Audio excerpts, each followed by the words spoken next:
Y ahora sí, tema muy importante porque es una discusión que ha generado no solamente dos extremos, sino que todos los que están al medio están con un signo de interrogación y se mueren de miedo frente a lo que se les está enseñando a sus hijos en las escuelas.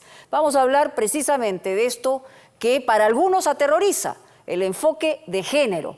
Y estamos hablando también con la propia protagonista, porque desde que ha entrado no ha tenido día con pausa.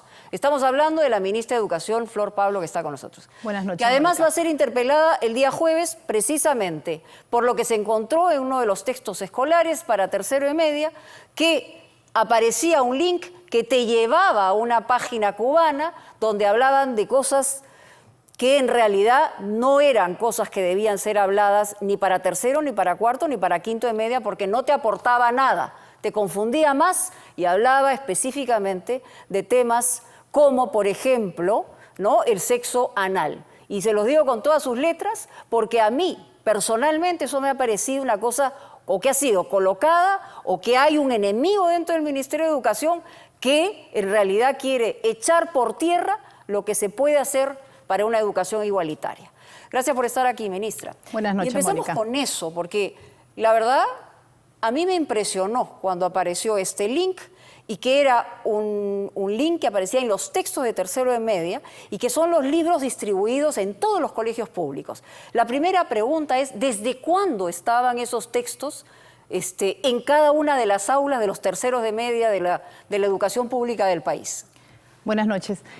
Respecto al texto, el año 2019 es la primera edición del texto. El texto en su conjunto no es un texto que está mal, eso creo que hay algo que hay que señalar. El texto en su contenido, pero efectivamente hay, como tú bien señalas, un link que tiene información inapropiada, lo hemos reconocido y hemos tomado las acciones. Yo quiero ahí sí señalar eso. ¿Qué acciones han tomado? Una primera acción ha sido indicar a todas las direcciones regionales, a los colegios, que eliminen ese link tachándolo y también orientando a los maestros. Pero han verificado que eso simplemente tachándolo estamos eso no va a generar más estamos problemas. en ese proceso de verificar, pero sobre todo informando a los maestros, porque aquí el maestro cumple un rol también de orientación. Pero Y más el allá maestro, del... por ejemplo, ante ese texto, ante ese link, en ningún momento, digamos, generó una alarma diciendo, oiga, en este texto y en este link nos están llevando a esta página, es decir, el maestro no verificó que eso podía haber pasado. Ha sido, en realidad es una referencia muy corta, pero igual, y efectivamente hemos reconocido que no debe estar, pero yo quisiera retomar a las cosas que hemos hecho. ¿Qué hemos hecho? Darle indicación, efectivamente, de cómo orientar. ¿Qué más hemos hecho? Hemos creado una comisión mirando hacia adelante, porque el tema de los textos como un sistema de dotación está muy bien. Desde los años 90 venimos dando textos. Los que hemos estudiado antes en colegios públicos, nuestros padres tenían que comprar o no teníamos textos. Y a mí me parece el muy sistema bien de que dotación se distribuya está el muy bien que texto. se distribuya, pero efectivamente ahí coincidimos, tiene que mejorar. Ahora, pero tiene que mejorar ¿qué y nos esto es una garantiza? alerta. Porque no solamente estamos hablando, esto es un tema específico que está vinculado a lo que supuestamente tiene que ver con la educación sexual, pero ¿qué nos garantiza que en esos textos escolares haya verdaderamente lo que nosotros necesitamos entregarle a nuestros hijos en diferentes edades de Lo que su yo te educación? puedo decir es, en adelante, mi compromiso como Ministerio de Educación, una es que hemos creado una comisión de alto nivel con 17 personalidades de las universidades públicas, privadas, está representante de CONFIED, de las iglesias, evangélica, católica, en general, un grupo creo que bastante amplio. No, perdóname mi escepticismo, porque las comisionitis no nos han ayudado mucho. Es decir, yo, por ejemplo, quisiera preguntar, ¿quién es el responsable de que un texto de esta naturaleza haya salido? Ustedes han dicho que ha sido la función anterior, es decir, el ministro anterior. ¿Estamos hablando del ministro Alfaro? A ver, yo ahí quisiera volver a señalar. Efectivamente puede haber incredulidad de decir cómo hacemos para mejorar, pero no solamente es esta comisión para ver temas controversiales, que no solo es el tema de la educación sexual, sino también temas vinculados a la historia. Tenemos que resolver algunas controversias a nivel de cómo abordar los contenidos. Esa es una línea. La otra línea de trabajo es que hemos ya determinado la reestructuración de las oficinas involucradas en la producción de contenidos, porque tenemos que mirar un sistema de dotación de elaboración y dotación de textos más moderno. Hay países, como el caso de Chile, por ejemplo, que trabajan sobre la base de catálogos de textos y no llega un texto único a las aulas como lo tenemos en nuestro país. Entonces sí necesitamos replantear, modernizar, reestructurar el proceso de elaboración y de hacer textos. Quiere decir que cuando a partir de esta comisión son ellos los que van a revisar los textos que van a ser entregados a los alumnos. Ellos están revisando lo que hay ahora para dar recomendaciones, no solamente a nivel de contenido, sino también a nivel de cómo debiera ser el proceso de elaboración y de dotación de los textos. Hay esquemas, por ejemplo, más descentralizados, hay esquemas donde lo que se hace es que la producción se licita, son textos a nivel de las editoriales. Hay diferentes sistemas. Por ejemplo, los colegios privados no trabajan con un solo texto, trabajan con diversos textos, lo que permite también... Tienen un mayor privilegio, porque tienen acceso a mayor información. Entonces, tenemos y debería ser, digamos, una cosa paritaria respecto a los colegios públicos. Exactamente, es lo que queremos. Queremos avanzar hacia ofrecer mayor información y que poder tener... Porque, Mónica, vamos a tener que decir esto.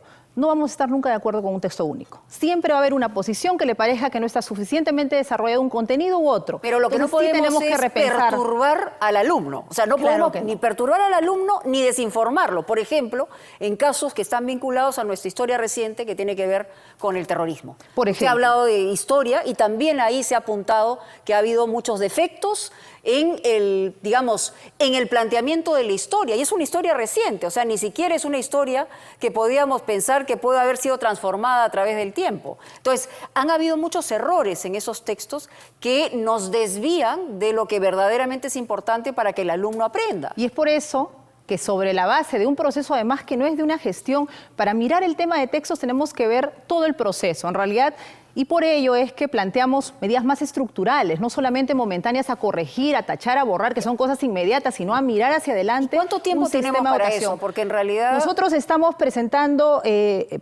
un proyecto de ley que vamos a discutir en el próximo Consejo de Ministros para plantear una reestructuración en un corto plazo y esperamos en no más de 3 meses poder tener un replanteo estructural del proceso de elaboración de contenidos y de textos. Para quienes le tienen miedo al tema de género, o sea, en realidad... Es verdad que los padres en casa tienen la responsabilidad de educar a sus hijos en temas fundamentales. Vemos que, evidentemente, en el Perú hay muchas familias disfuncionales y eso no parte de ahí.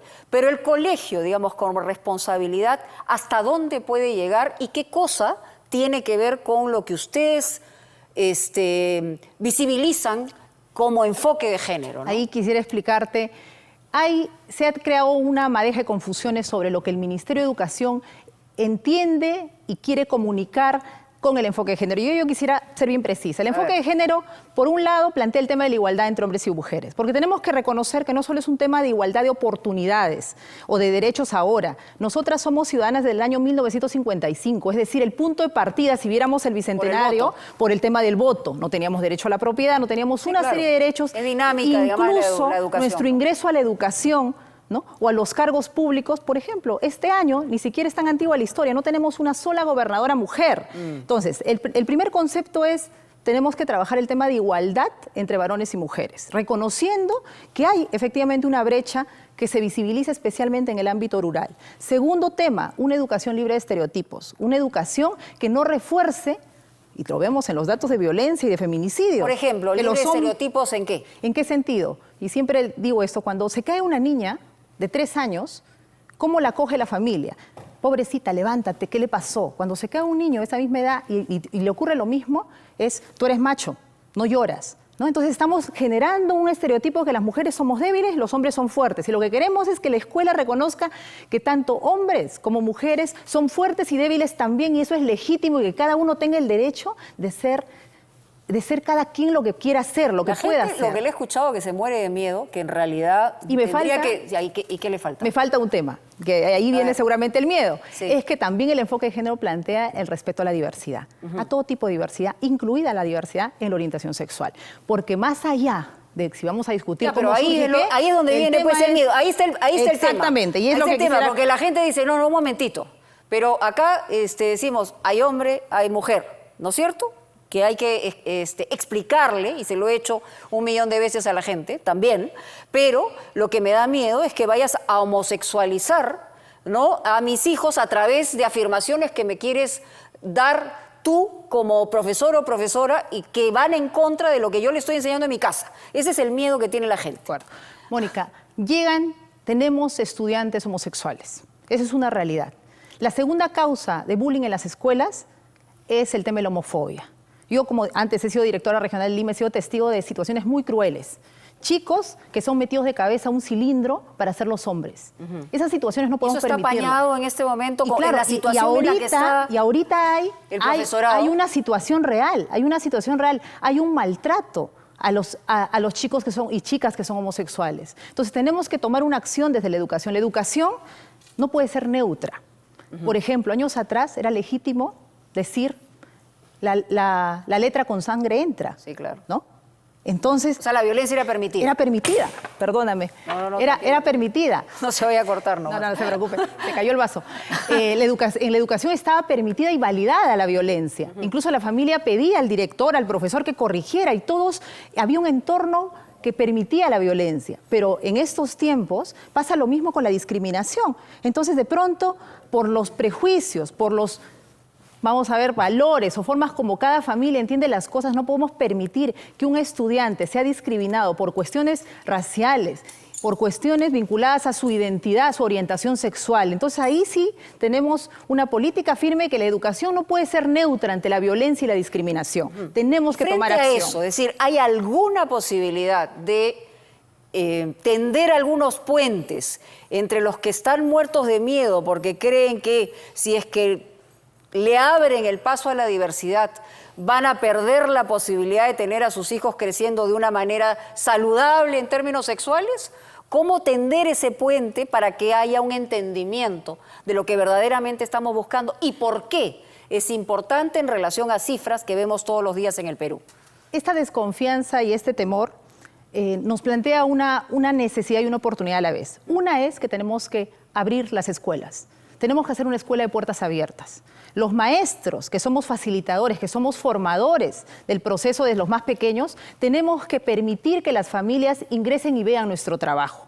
Yo hace poco pedí el reporte de denuncias que llegan al Ministerio de Educación a través de la página de CICB y no hay una sola denuncia por un tema de hipersexualización, de homosexualización, que son los temores, pero sí hay denuncias vinculadas a violencia sexual, por ejemplo, altísimas. Vemos por los datos del INEI que va creciendo igual los datos. Esto es un vaso comunicante, es decir, el hecho de no dar la información, un vaso comunicante con el crecimiento de la violencia. Hay que abrir las escuelas y que las familias puedan preguntar sus dudas, que los maestros tengamos la oportunidad. Pero justamente por eso, en tema de diálogo, ¿ustedes se han sentado, por ejemplo, a hablar con Mis Hijos No Te Metas, con el colectivo Padres en Acción? Yo he tenido una reunión con colectivos en el Ministerio de Educación, donde había presencia de padres que estaban a favor de los planteamientos de los padres con Mis Hijos No Te Metas, como ministra. En esta gestión. Me he reunido hace menos de la semana pasada con la asociación y justamente esta conclusión que te digo que la necesidad de abrir las puertas de la escuela es porque hay dudas, efectivamente, hay temores. Siempre ha habido mucho secretismo en realidad en relación a qué cosas se les enseña en términos, digamos, de la sexualidad, que debería ser una información abierta pero prudente, respetando cada uno de los hogares y las familias. Creo yo que eso debería tenerse en cuenta. Entonces, no desafiante en muchas cosas, pero sí abierta y profunda en la información que se dé. Yo creo que ahí, efectivamente, pero para eso tenemos que tener maestros que sepan manejar esa circunstancia. Necesitamos mejorar nuestra comunicación. Así es. Y especialmente en el aula.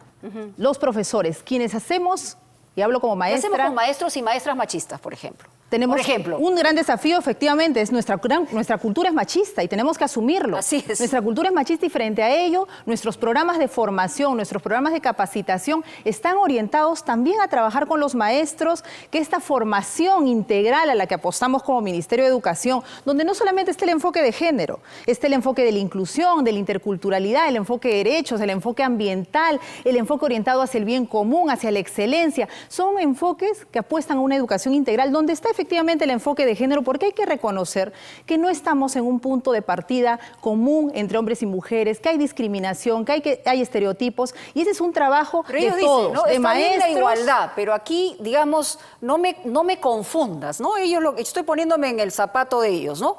No me confundas con este tema, orientación sexual, enfoque de género. Aquí lo que me están confundiendo es en el medio. Yo quiero que mis hijos sepan que, ¿no? Uno viene hombre o viene mujer y que tiene que aprender en la vida frente a eso, y la Constitución ampara esta, digamos, esta identidad. Y el resto como si no existiera. Claro, y ahí viene también otra vez el tema de la confusión. El Ministerio de Educación no dice otra cosa. Cuando reconoce género, en el 2017, luego de aprobado el currículum, se sacó un glosario, que vamos a difundirlo más y vamos a poner textualmente lo que dice. Y dice lo que tú estás planteando. Género reconoce roles y conductas atribuidas por las diferentes sociedades y culturas a hombres y mujeres. No dice otra cosa. La identidad, resumo, el derecho a ser uno mismo. La orientación sexual, la atracción emocional, afectiva y sexual hacia otra persona. Y no estamos diciendo que uno es mejor que lo otro, y estamos dando definiciones muy concretas que podríamos estar todos de acuerdo. El tema es cuando se genera esta desinformación, donde ahí asumimos, tú me decías de estas reuniones con Padre Familia, sí, claro. Hemos planteado un trabajo intenso y ya comenzamos a realizarlas esta semana, y sigue con padres y madres de familia. 2 mensajes. Tenemos que abrir entenderse con un dogma es bien difícil. Tenemos, ¿no? Pero no, hay de todo. Sí. Hay de todo. Okay. Hay gente que está... hay más en el medio. Yo creo que hay más gente. Esperemos. Y yo creo que ¿dónde estamos la mayoría? Porque también al otro lado hay el otro extremo, digamos, ¿no? Y la liberalidad absoluta, que tampoco es algo que podría ser aceptable. Pero yo creo, Mónica, que ¿no? ¿dónde estamos de acuerdo? Todos queremos lo mejor para nuestros hijos. Yo creo que ese es el punto Ese medio, es el punto en común. Entonces yo quisiera... Quiero que sean felices, por lo menos. Yo quisiera ¿no? terminar dando ese mensaje a esos padres, a esas madres de familia, y decirles que el Ministerio de Educación, yo como ministra de Educación, madre de 3 hijos, jamás voy a hacer nada que haga daño a sus hijos. Vamos a trabajar por abrir las escuelas, por hacer mayor capacitación y porque nuestros maestros sean esos facilitadores, esos formadores. Si alguien le hace daño a un hijo... Y si hubiese alguna situación que denunciar, yo soy la primera que va a ir a tomar acciones. ¿La interpelación tiene miedo que sea censurada o no? En realidad es una atribución del Congreso. Yo voy a informar, voy a dar cuenta del trabajo realizado y estamos para responder y para seguir trabajando en eso que realmente importa, que es el bienestar de nuestros niños y la formación ciudadana. Necesitamos más ciudadanía en nuestro país, Mónica. En eso estamos absolutamente de acuerdo. Muchas gracias, ministra, muy gentil.